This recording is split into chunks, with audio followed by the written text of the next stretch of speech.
everyone, welcome today. I'm delighted to have Lacy with us and Sweet Little Pretzels to talk about her recovery today. Hello, my love. Thank you so much for joining us. Thank you. This is going to be fun. It is. I love that we have Sir in the background. I don't think that he'll leave. He might get hot and get on the floor in a minute and give us some space. All right, that's absolutely fine. He's welcome. And Lacy, could you tell everyone a little bit about you first, who you are, where you're from? I am American, but living in Lisbon, recently moved, and I started out in London when you and I started speaking, of course. And yeah, I came over here to do a master's program where I met my husband and had a huge shift, and a lot of big life circumstances changed when I moved to London, which is when my illness kicked off, and we're starting a new chapter here now. Thank you. I'm so glad. I'm so excited for you. So it was London where you got sick first. Yeah. I mean, if you really want to be strict about it, I had been dealing with fatigue issues and other, in comparison to what I went through later, other smaller symptoms most of my life, and had always sought that out, sought answers out to those questions. Obviously, never came up with anything at all. A couple of diagnoses that I should just go on pharmaceuticals for psychological treatment at some point, because when there's no answer for what fatigue is, that especially in the late 90s, that was the recommendation. And my mom said absolutely not, which I'm grateful for. So fast forward to my early 30s and I moved to London. And that was when the shoe dropped and I had a mold exposure that set off a chain reaction. And that was it. My whole health situation ended up on the floor. Yeah, I remember. Can you tell me a little of what that was like physically, emotionally, what you were dealing with day to day? I had just gotten married, so it was about, we got married in the US. He had to go back to London, and I stayed in the US for a month to get the visa. So it was about 2 to 3 months after I moved to the UK, to London. And he and I were living in a couple of Victorian houses that had mold issues. One of them we know for sure. The first one I'm just speculating. But probably within the first few weeks, I was more tired, which I just chalked up to being married and moving halfway across the world and all the other big changes. And then slowly it became more and more clear, although I fought acknowledging it for a long time. I was just unable to get out of bed after a while. I think it took another 6 months before I was fully bedridden. It was scary. I had no idea what was going on. I grasped at a couple of straws, some suggestions, because I had previously been diagnosed with what they call subclinical Hashimotos thyroiditis, which just means that my hormones were stable, but I did have an attack going on that they thought would be a problem later. So we just assumed that's what had caused all of the problem. I was treated for that for about a year before we realized that wasn't the issue, or at least not enough of it. Yeah, and it just spiraled, and I accumulated more and more and more unpleasant symptoms, and it was a mess. It is a mess as your nervous system starts to get more and more in survival, and we are more scared, obviously. So I'm looking back now, remembering digestive anxiety, the fatigue. There was pain, aches, weren't there? Yep. I had Brain fog. I had basically multiple chemical sensitivity. I was allergic to every food that I was eating on an eventually very limited diet, as well as the Hashimoto's thyroiditis, mold toxicity. They diagnosed me with SIRS, and ME, which is also CFS. And I had, I actually wrote it down because I've now sort of moved past this stage of my life and forgotten most of it, but I had POTS, and which is, for people who may not know, postural orthostatic tachycardia syndrome. And it basically means standing up was a challenge. My whole nervous system went completely haywire every time I tried to stand up. I had brain inflammation, and just a whole host of other rashes I would get all the time since my immune system was so low. And a lot of symptoms that were scary, but also scary because they had no place in any of these diagnoses. So I sort of dismissed them, while at the same time their presence was undeniable, which kind of, I was gaslighting myself through having no guidance with a health coach that was helping. So who did you go to? What did you try before you and I met? When I was a teenager, I went to all of your conventional health specialists that even vaguely touched on any of the areas of the body that felt like they were affected. And then by the time I saw you in the previous 3 to 4 years, oh no, was it less than that? It felt like a lifetime. I had gone directly to a more holistic, integrative health approach. I felt exhausted a more conventional approach the first 15 years. And so I had seen probably 6 or 8 different doctors with various specialties, for immunotherapy, for the Hashimotos, thyroid problems, a mold specialist doctor, somebody who did specialize in ME, somebody who specialized in POTS as well, and no one had answers. I had also gone, just to cover my bases, about halfway through the time period before I met you, I had gone through the National Health Service in the UK just to run the full panoply of tests to make sure we were missing nothing. And there was a lot of dysfunction that showed up, but nothing that would point to anything other than general systemic dysregulation.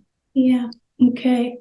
A lot of doctors, a lot of going around it over time. That in itself can get quite traumatic when you're trying and nothing is helping. Did anything help at all, or what made it worse?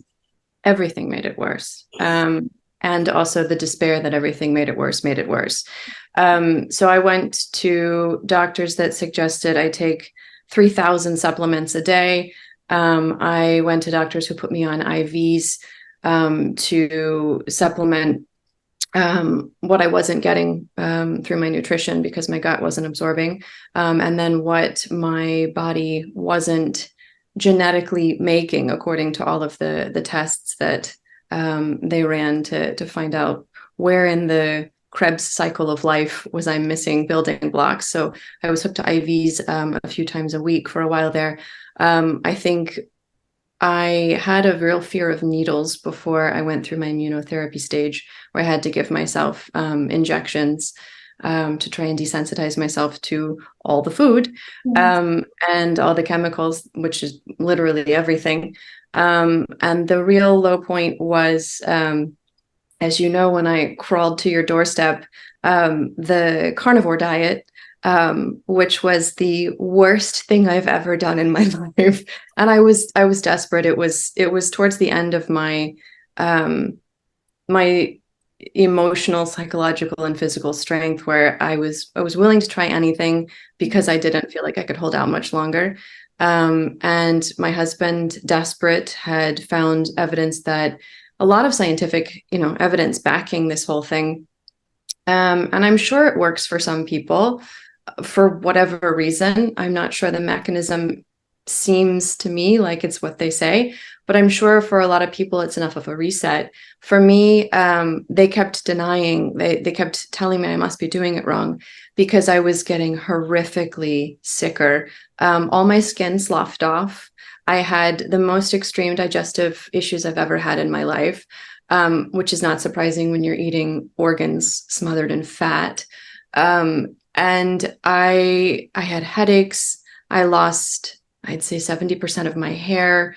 I could barely move already. And I don't know how that got worse, but it did.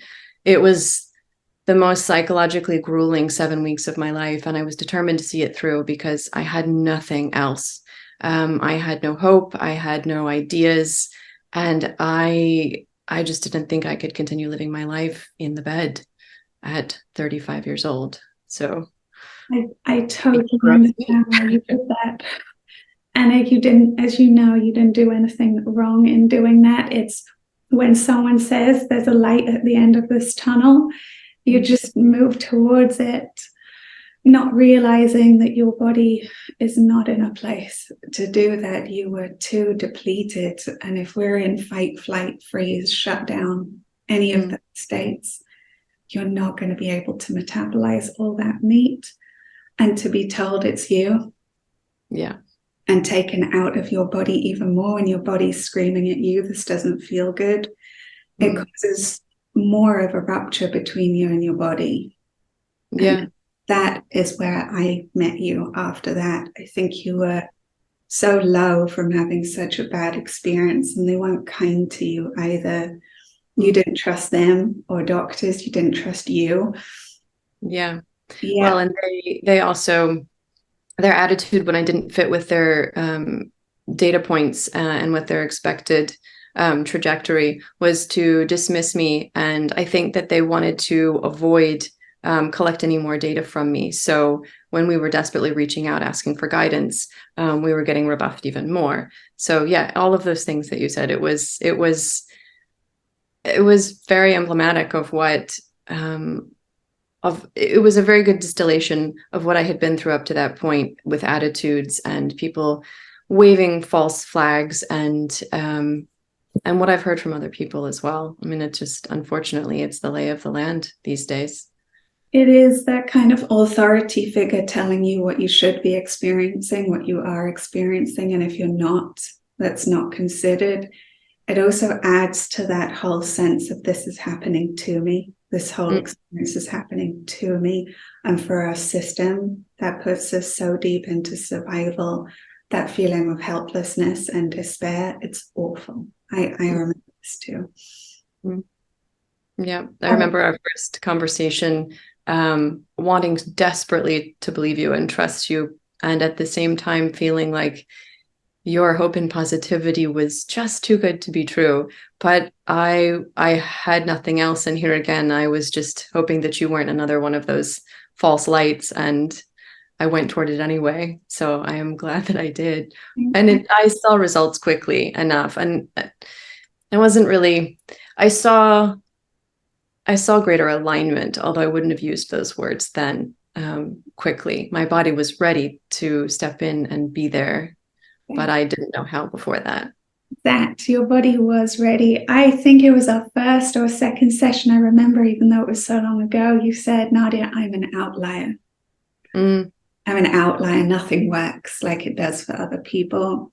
And that for me was such a legacy I could hear of having not been put in touch with your own body, having not taught to listen to it, and having pushed it through, because that's what we're taught to do, push through, just keep pushing. And then your body saying to you, no, not that way.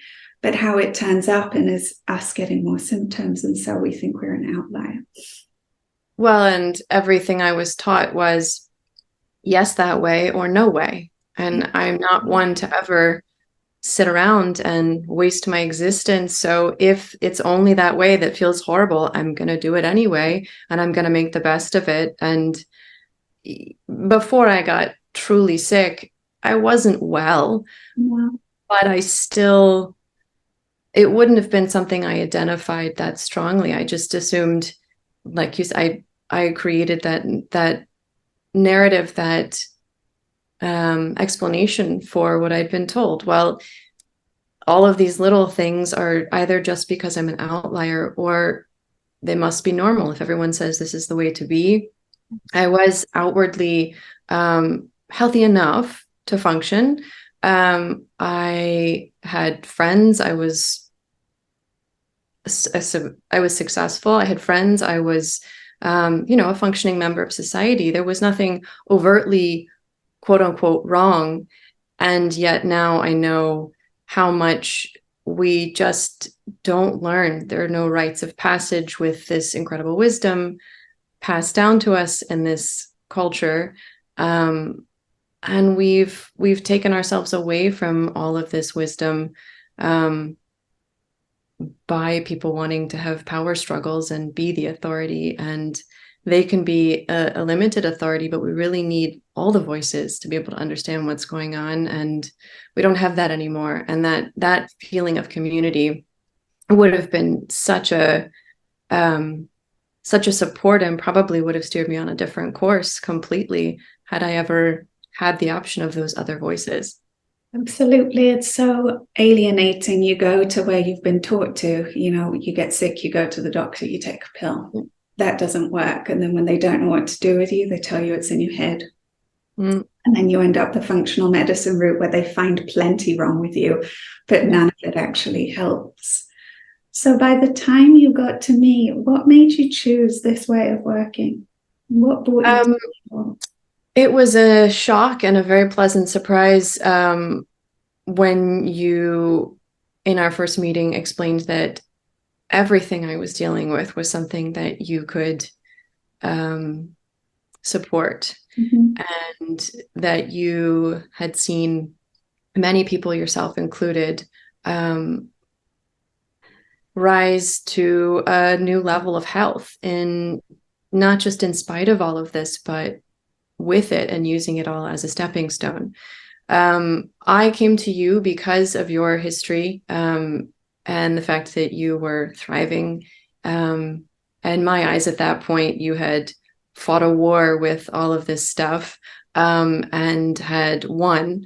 And I wanted whatever formula you had to do it. I was willing to jump on board. I had a very different attitude then.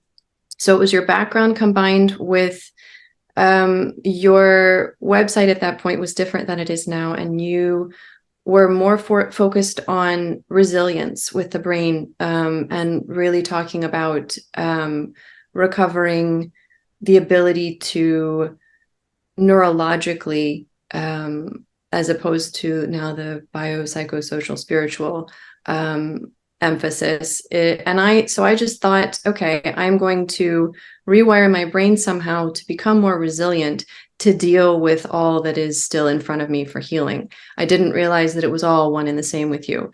So yeah, at that point, I came to you because what you described sounded like a rest and an ability for me to gain more strength to deal with what was ahead.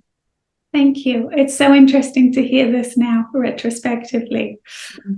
So our approach, as you know, is slow and steady, and really based around your relationship with yourself and your body and your symptoms, rather than being results focused or getting rid of the symptoms. How was that as a change of focus for you? Bloody hard. It was, a lot of what there's some words coming out of my mouth now that I hope still land with all the people who had my mindset, because if I could hear myself speaking now, back then, I would have been like, okay, go hug the stars and kiss the fairies and let me find a real scientific solution. It's been such a paradigm shift that it's hard to actually describe it now without completely losing myself. And I completely forgot what I was going to say. So you'll have to edit this out and ask me again. Absolutely. Absolutely. How was it to be I'll ask again. How was it to be less results focused and more focused on growth and relationship with yourself and your body and your symptoms? It was bloody hard. It was a fight at first, against a lot of the beliefs that I had and the understanding of the world around me.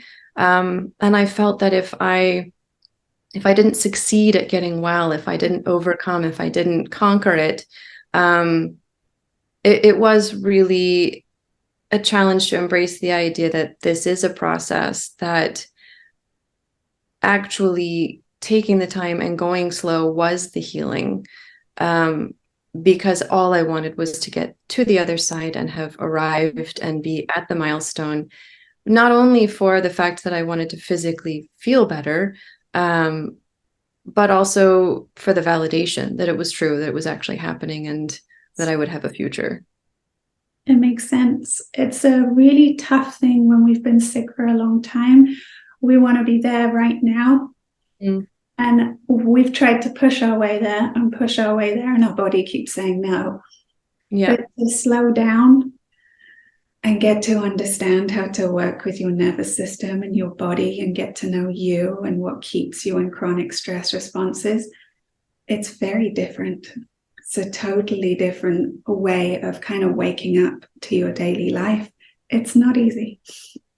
It's still not easy, and it's still something that I wouldn't say by any means I've arrived, and also I'm not trying to now. I think it was a difficult thing. I mean, daily I still struggle with sometimes pushing myself, going back down that old pathway. It is still something that is, I think, partly truly my personality, the enthusiasm, the excitement, the future orientation. But it's not ever easy, I think, to slow down when what's at the end of things. Now, thankfully, I'm truly grateful that what is at the end of a lot of my dreams is very exciting. So of course I want to get there. And it is a daily something I need to remind myself of daily to slow down and maintain this vessel long enough to actually get to the end of well, to that point in my dreams. And after that, it won't be the end. There'll still be more. That whole concept is hard to embrace sometimes. It is. You're allowed to be human, right? Mm. Going back a little to the recovery, when did you know you were starting to get better?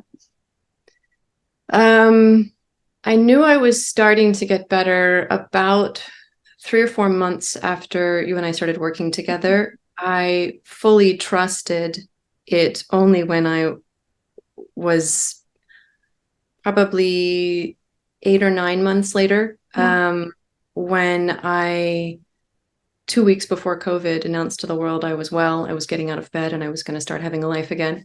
And it's still something that there are voices in my head, parts of my thought processes that are still a little, have we gotten there? Are we?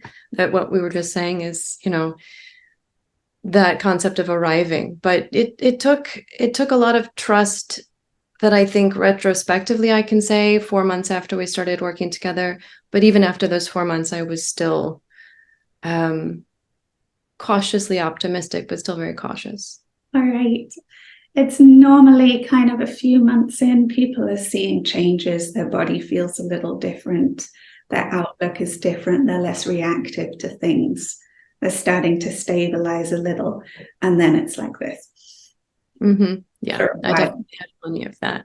Yeah, it's been wonderful to see. What have you enjoyed about healing this way as opposed to all the shock and awe treatments and other things that you've done? The fact that I didn't have to arrive at that milestone in order to start feeling positive effects of having compassion, somebody I could really trust, who was teaching me how to trust my own assessment of myself and really learn. I mean, it's fun when you realize that not only are you allowed to, but as you often say, it's your birthright to know yourself.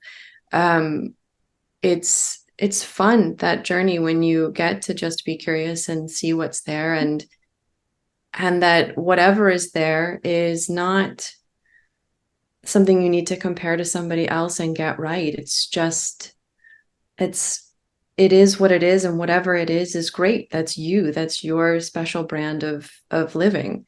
And I think there is no joy in any of the other treatments. There is no one little bright spot in any part of it. And that's what you always encourage your clients, at least I assume with me, you were always encouraging to find those bright spots, because that is what keeps you going. And so from the very first, it was a feeling of relief. It was a feeling of not having to push, not having to kill myself to get to a result. It was, now you're already where you need to be, and now the growth and the learning, which will be challenging, but you'll be supportive, now that begins. It's really wonderful when I start to see people stop hyper focusing on what is wrong with them, and like that picking and constant fear going to the what's wrong attention, and start to celebrate the little things and see the things that are right with you. It makes it so much kinder, and our relationship with ourselves starts to get a lot better when we do that. How has your relationship with you changed? I think it would be easier to detail how it hasn't. I mean, it's subtle. It's not like, I've drunk the Kool-Aid and joined a cult. But I don't see, it's more like full bloom. I feel like there were all these seeds in who I was and how I saw the world that I never actually planted, much less allowed to grow. And now all of those parts of myself that were unique but didn't fit in with how I thought I was supposed to be conducting my life, they're coming out, and I'm seeing what a creative process living can actually be. And it's that, just saying that out loud, I would have kicked my own ass when I first started working with you if I had known this is where I was going. I mean, the things I believe about and understand now about, quantum physics and how that actually plays a role in the healing process, much less really understanding that there is a biophysical, not component, but the entire basis of emotion and psychology isn't some disconnected concept. That was anathema to me. I was actually speaking with my husband over the weekend. We were in a park, in a nature preserve, and which we tried to go to every weekend, which I never would have bothered with before, thinking that nature is restorative because of your attitude towards it, because it is relaxing and because it's pleasant and it's pretty, not having any idea of the things that I know now about phytochemicals and even some mold spores having, an increase of dopamine in your brain, and fractals of plants when you look at the trees, and being able to neutralize some of the charge in your body by touching the earth or a plant. All of these things that I had no idea there was an actual scientifically provable, element of all of this. I feel like I have a richer, deeper understanding of the world around me and my place in it. And I don't feel like I need to be smaller to squeeze into a place in the world. And I also have a lot more understanding that while I don't need to make myself smaller, I have my own boundaries, and I don't need to exceed them, and I don't need to let other people in past them either. This kind of, it sounds very woo-woo and cheesy, but I feel I'm much more in harmony with myself and my environment than I ever could have imagined. I didn't even know that was a possibility, or that was even a concept. I thought everything was fine. I had no clue about any of this. So very, very different. 180. It is. You're much more you. Yeah. When I met you, you had a lot of adaptions, masks, coping mechanisms, whatever you want to call them, that were not bad and not wrong. They gotten you through a school system, through university, through a kind of capitalist world that tells you to be one way. Yeah. You are a highly sensitive person as part of your orientation, as that answer just showed us. Yes. You do pick up on the subtleties, and you have a curiosity about the world and life. You do move through the world a little differently, and you've gotten to accept that. And yeah, learning about the science, we're not told that psychoneuroimmunology exists, that your brain, mind, body are completely interwoven. So when we get sick like this, we disconnect even more. And it feels terrible to come to a deeper understanding of how our health works, and that, yes, that links to our environment and to nature and the rhythms of nature. It's really healing in itself, because you get to let go a little bit and have pay attention. too. Yeah. Yeah. Yeah. I didn't realize before that that there was influence. It did sort of seem that, as we said earlier, there's either this one way to be or you don't get to play the game. Yes. And also that there's a lot that's predetermined, that, you know, I just was born with a broken body that was going to give out at some point.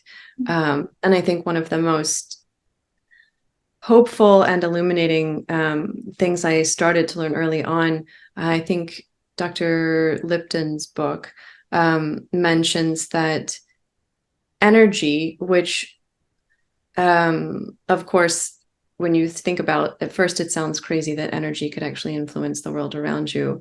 But then when you stop and think about the fact that, you know, you can send the energy of a photograph from one phone to the other, and they're a perfect duplicate, that really hit home for me, that that's the kind of energy we're talking about here. It's not some made up magic.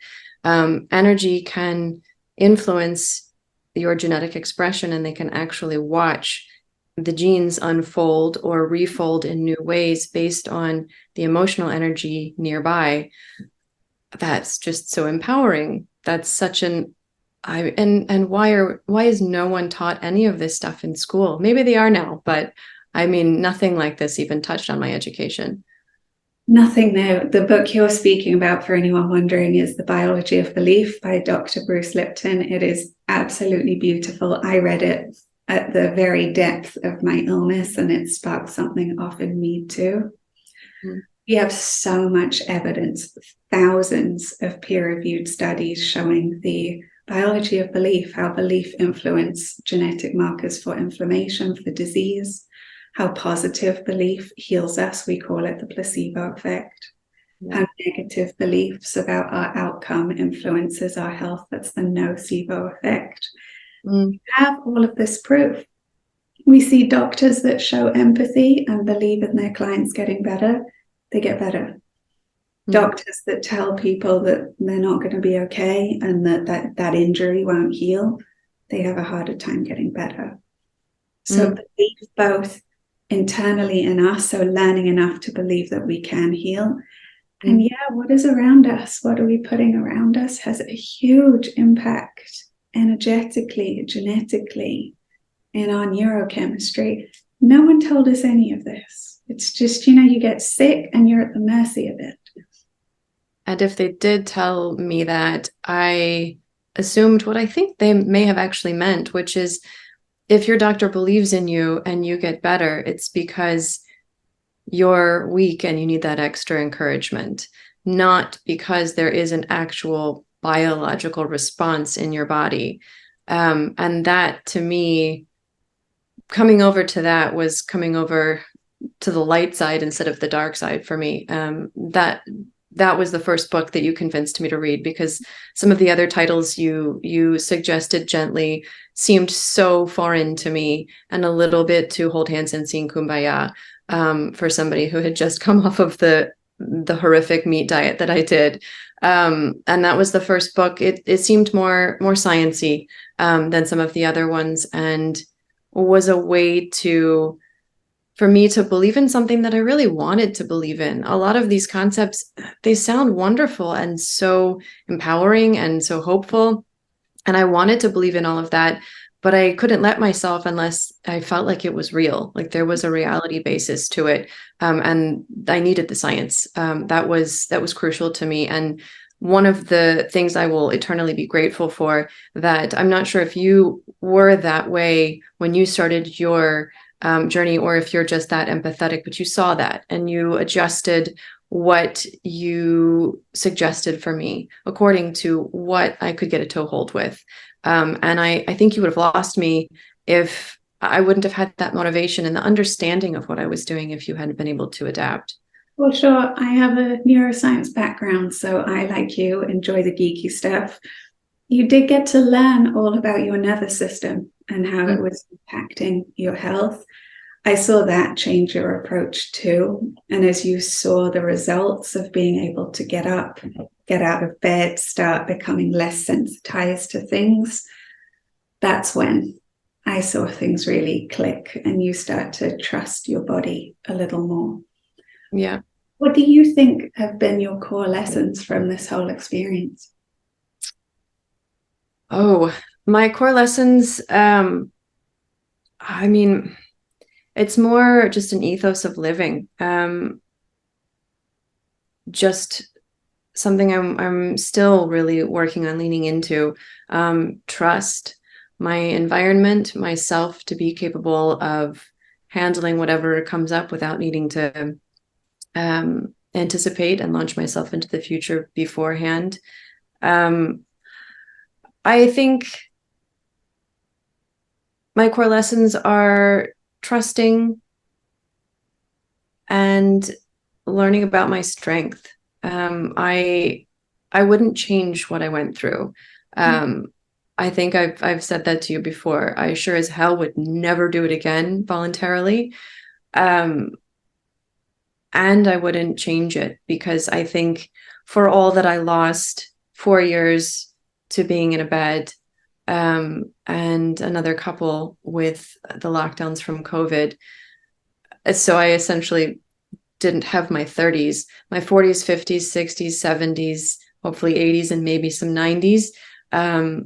Or who knows, past that will be phenomenal. They're not going to be perfect. They're not going to be without extreme challenges. I haven't aced everything you've shared with me ever. And it doesn't matter. It's good enough to just understand it and do the best I can with where I am. That's really long to answer that question. I think my core lessons are, trusting myself and my environment. I love that. Thank you. And Lacy, what would you say to somebody else on their way through CFS, ME, environmental illness, that is considering mind-body work and nervous system-based healing? I mean, obviously, I believe strongly in it, and it needs to speak to you before you approach it yourself. It's not easy. It's something you have to have that belief and motivation and commitment to. My guess is if somebody is wading through these videos, then it will speak to them on some level. I would, if it does, say there's no harm in trying it. And I hope this doesn't sound too smug, but once you try it, you will absolutely find the beauty and the healing in it. Thank you. That's a great answer. You do have to be ready. It's a kind of seed at the right time because it's a very different way of working. It's you coming in. You're not passive anymore. You're very active in the process. And yeah, people need to be ready for that. So I respect that answer a lot. Thank you for it. This whole time, your 30s have been such a hero's journey that you did not ask for, but it was yours. If you could go back to younger Anne Lacy, either when you got really sick or earlier when these signs started, is there anything you would want her to know from you now? I mean, that's tricky because, as I said, I wouldn't change the path I've walked because that's how I learned. There's so much wisdom that I wish I had had from a compassionate standpoint when I was younger that would have made it all so much easier, but would I have listened? Can you really learn that without going through it most of the time? Probably not, and I wouldn't want to change my journey. I think the one thing that I wish I had always known, and there was no way I could have, would be that I would have a future. And then it would be one worth living. That, okay. It's That's a really common answer when I ask people, what would you want that younger you to know about themselves or their future? It Yeah. is that they will be okay. Like, hang Yeah. on, you're going to be okay. There will be a future. Thank you for that. Is there anything else that you're going to be paying attention to now that you're healthy and you're in Lisbon, living a beautiful life with your doggo and your husband? Where's your energy and attention going? Creation right now. So I'm living a dream and building a home that right now is a derelict property that is collapsing and mold ridden, ironically enough. And that is tapping into my creativity with that, as well as I'm creating a community for myself here. I have several new wonderful friends that I've only known for a couple of short months. And I'm being much more conscious and aware, as only I can now, about who I am surrounding myself with and the community that I am building, to use the language of the trade, completely in alignment with myself and who I want to be and where I want to go. I won't talk about manifesting because we might lose some people. But yeah, I think creation is where I am right now. Living, as you eloquently said early on, living a life that I love. That's what I'm working on now. Thank you so much. It's wonderful to see you do it. Is there anything else you'd like to share? Any last reflections or any messages to anybody that is sick and still finding their way through, or anything that feels important to you to say? I think working with you, and feel free to edit this out if you want to, working with you might come with a disclaimer that if they do engage, they will likely end up with a dog. I always loved dogs. I don't know that I would have had the courage or the timing to get this little mongrel when I did. And it is one of those mixed blessings where you are so right. And you did warn me that he would deepen my knowledge of myself and my healing process, which here again, as you go in the healing spiral that everyone speaks of, where you circle deeper and deeper towards your true self, that he's definitely been another way to do that, and with a lot of challenge, and also extremely rewarding. I wouldn't have thought I'd be ready for him quite then, and yet that's exactly what I needed. He's responsible entirely for, he's co-creating with me my social life here in Lisbon. He's how I meet everyone. So dogs do. I'm so glad. And yes, you are not the only person to get a dog who works with me. For anyone watching, I will not coerce you to get a dog, but if that love is in there, I will encourage it. It was my choice. I fully acknowledge it was definitely my choice. And again, I wouldn't change it. So yeah, that's I think it's indicative of the medicine coming from sometimes unexpected places. And one of the great things about working with somebody who is so holistic and ravenous for knowledge as you are, is that you're willing to embrace absolutely anything that resonates with anyone in any way in order to help them live the life that they love. So sure. Thanks. Thank you. Thank you. It's a kind thing to say, and Lacy, and thanks so much for joining us today and sharing what was a really tough chapter. I hope you can see from talking through this today just how far you've come to. It's a beautiful thing. Yeah, it's been a joy to acquire that much knowledge. Not always in the moment, very challenging, but completely worth it. And I will always be extremely grateful to you for that, for showing me the building blocks that were out there. I had no idea. So thanks for getting there first, finding all the good books and telling me what to read. Of course, it's been a joy. It still is. And Lacy, thank you again.